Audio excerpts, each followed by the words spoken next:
संगम युग में फाउंडेशन पड़ रहा है। कभी बहुत अच्छी अवस्था बन जाती है, कभी एकदम नीची अवस्था बन जाती है।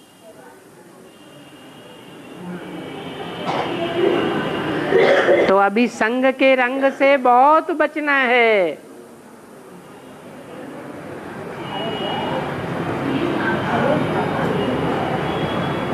देखना है कौन कौन ऐसे बच्चे हैं जो सिर्फ बाप के प्रभाव से प्रभावित होते हैं। बाप की रचना है, असल सूर्यवंशी हैं। जैसे सूरजमुखी फूल दिखाते हैं, उस फूल का मुख किस तरफ रहता है? जिस तरफ, जिस दिशा में सूर्य अपनी किरणें फैलाएगा उसी दिशा की तरफ मुड़ जाता है।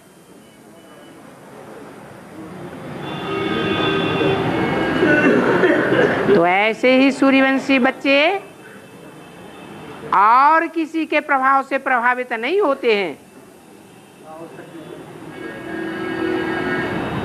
ऐसे बच्चे भी हैं कि जितना ज्यादा माया का प्रकोप होता है उतनी ही ज्यादा तीव्र गति धारण कर लेते हैं पुरुषार्थ में।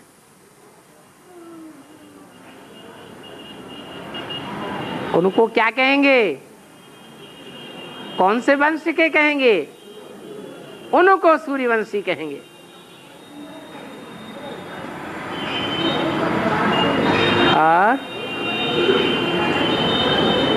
और महाविनाश के समय अन्य धर्मों के फॉलोअर्स में वह ताकत नहीं होगी जो सुप्रीम सोल को खींच सके।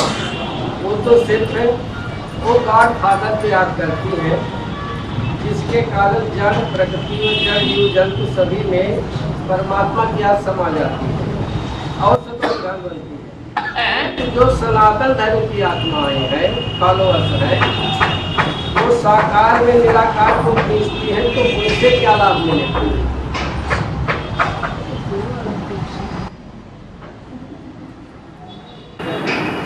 आत्माओं से लाभ लेना है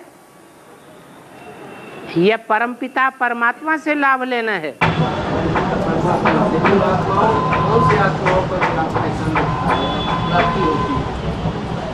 भाई भाई को वर्षा नहीं दे सकता,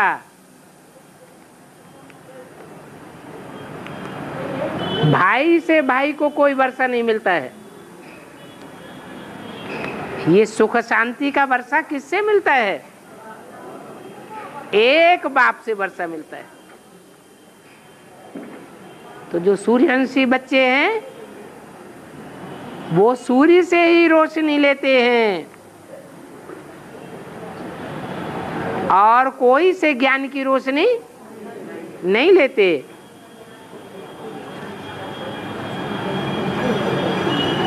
तो मुरली से ही प्रभावित होंगे, बाप की डायरेक्ट वाणी से प्रभावित होंगे।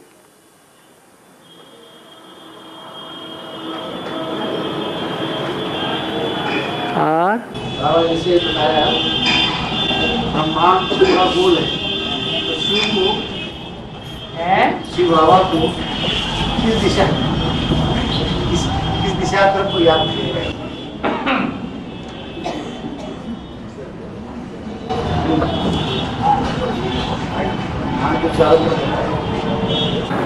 पृथ्वी है,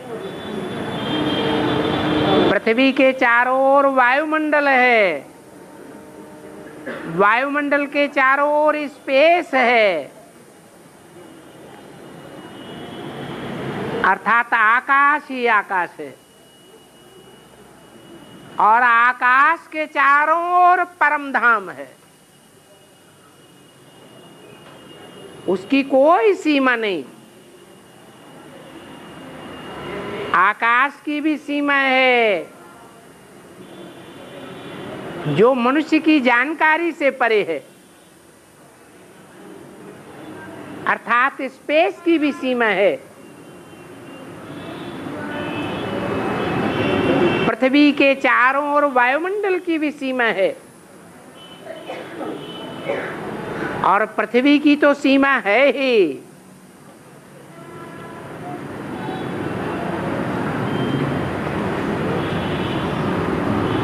तो परे से परे जो धाम है उसके लिए दिशा में नहीं बांधा जा सकता। ये नहीं कहेंगे परम धाम ऊपर है,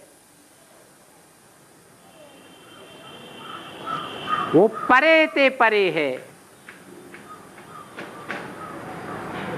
पृथ्वी के वायुमंडल से भी परे स्पेस है, स्पेस से भी परे परम धाम है। परम धाम में आत्माएं बौद्धिक स्तर के आधार पर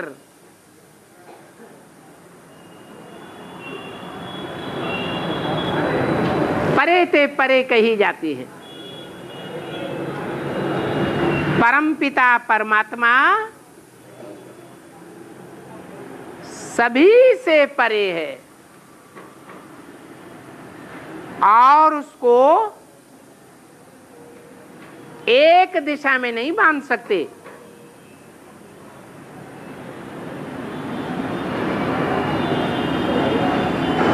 वो सारे ब्रह्मांड को लेकर के अभिभूत करके रहता है।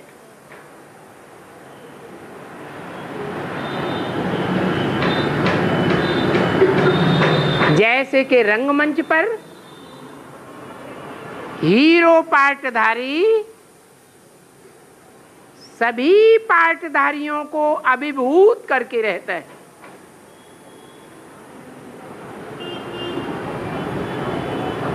ऐसे ही सभी आत्माएं हैं। 500 करोड़ आत्माओं को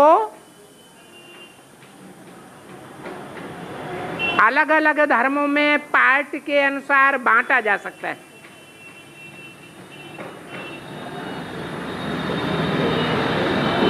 कोई बाद में आने वाले धर्म है, कोई पहले आने वाला धर्म है। जो पहले पहले आने वाले धर्म हैं वो रंगमंच पर ऑलराउंड पार्ट बजाते हैं।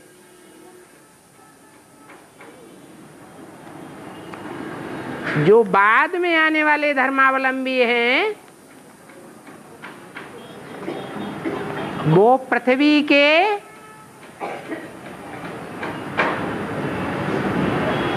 पार्टधारियों के बीच में अल्पकाल का पार्ट बजाते हैं। जो जितनी पावरफुल आत्मा है, पावरफुल बैटरी है, पावरफुल आत्मा रूपी रिकॉर्ड है, उसमें उतना ही बड़ा पार्ट नुधा हुआ है। कमजोर आत्मा में कमजोर पार्ट नुधा हुआ है, थोड़ा पार्ट नुधा हुआ है। तो जो आत्माएं ऑलराउंडर हैं वो परमधाम में और धर्म की आत्माओं से परे रहती होंगी या नीचे रहती होंगी? परे रहती हैं। जो सूर्यवंशी हैं वो हर धर्म की आत्माओं को घेर करके रहते हैं।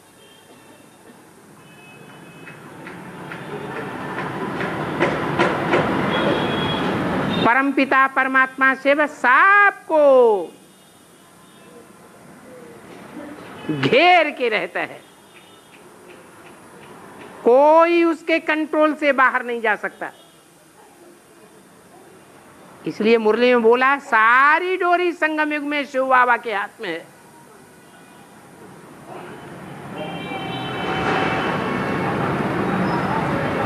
फिर है प्रजापिता की आत्मा, नर से नारायण बनने वाले की आत्मा, जो 500 करोड़ पार्टधारियों के बीच में हीरो पार्टधारी है, वो भी परमधाम में 500-700 करोड़ सभी मनुष्य आत्माओं को अभिभूत करके रहता है। दिशा की बात नहीं है,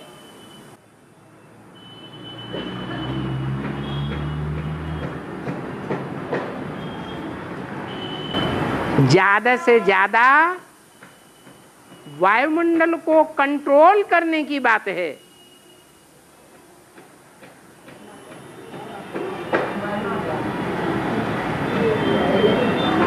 कौन कितने घेरे को कंट्रोल कर सकता है?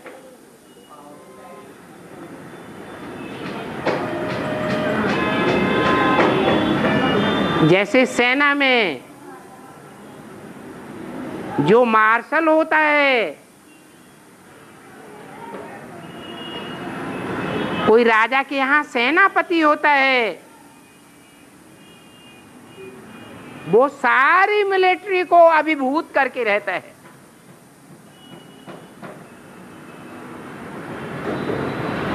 सारी सेना में एक भी ऐसा वॉरियर नहीं होगा जिसको वो कंट्रोल ना कर सके।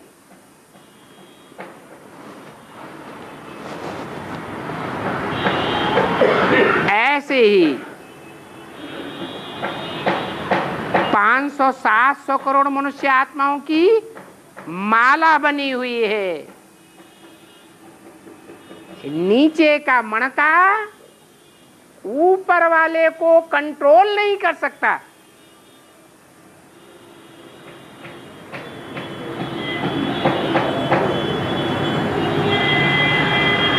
ड्रामा में सब नियमबद्ध होकर के बंधे हुए,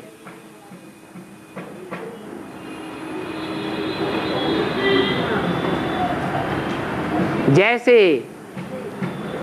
मिसाल के तौर पर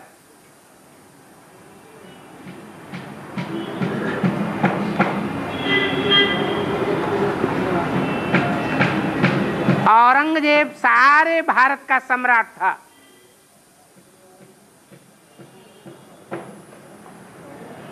फिर क्या शिवाजी को कंट्रोल कर सका?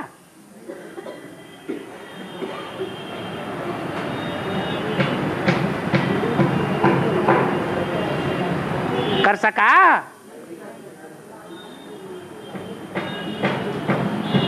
जैसे अकबर महान सम्राट अकबर कहा जाता है हिस्ट्री में, वो राणा प्रताप को कंट्रोल कर सका? नहीं कर सका।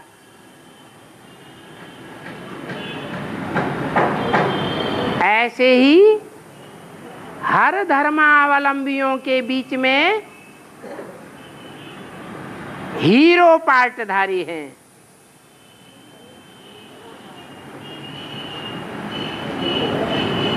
क्रिश्चियनिटी में 150-200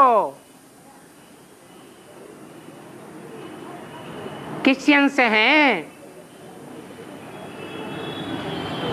जो क्राइस्ट को फॉलो करते हैं।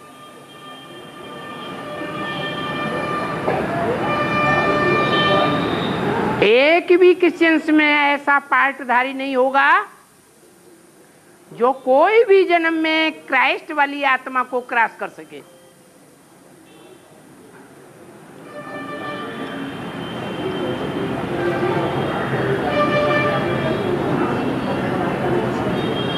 तो हर धर्म की भी माला बनी हुई है और 500 करोड़ मनुष्य आत्माओं की भी माला बनी हुई है।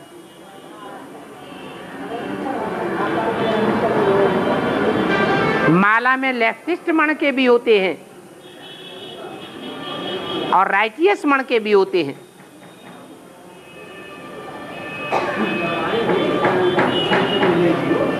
ऊपर के मणके होते हैं, नीचे के मणके होते हैं।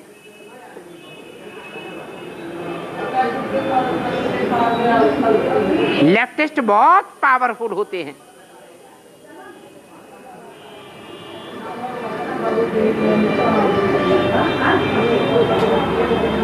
जो लेफ्टिस्ट होते हैं वो वाम मार्गी होते हैं। वाम मार्गी दुनिया में उनका प्रभाव बहुत ज्यादा हो जाता है।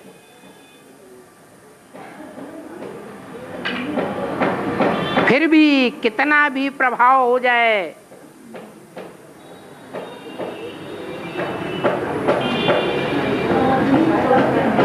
जब हिस्ट्री में लड़ाइयां हुई हैं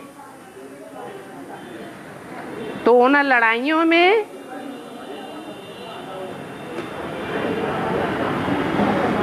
ऊंचे धर्म का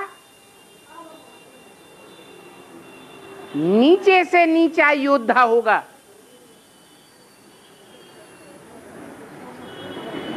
वो भी कभी सर नहीं झुकाएगा किसी के सामने। मरते मरते मर जाएगा, लेकिन हार नहीं मानेगा।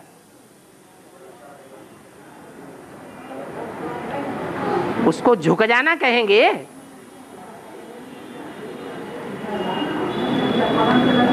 झुक जाना नहीं कहेंगे।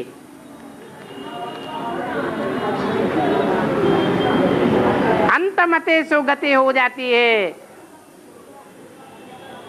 वो अगले जन्म में जन्म लेकर फिर मुकाबला करते हैं और आवश्यकता पड़े तो जन्म जन्मांतर मुकाबला करते हैं।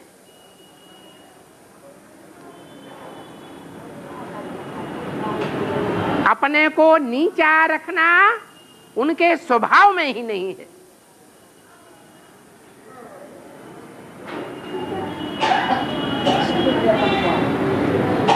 और आखिरी जब बाप आते हैं तो वो राइटियस मणके भी बाप की छत्र छाया में लेफ्टिस्ट मणकों के मुकाबले, आसुरी मणकों के मुकाबले ज्यादा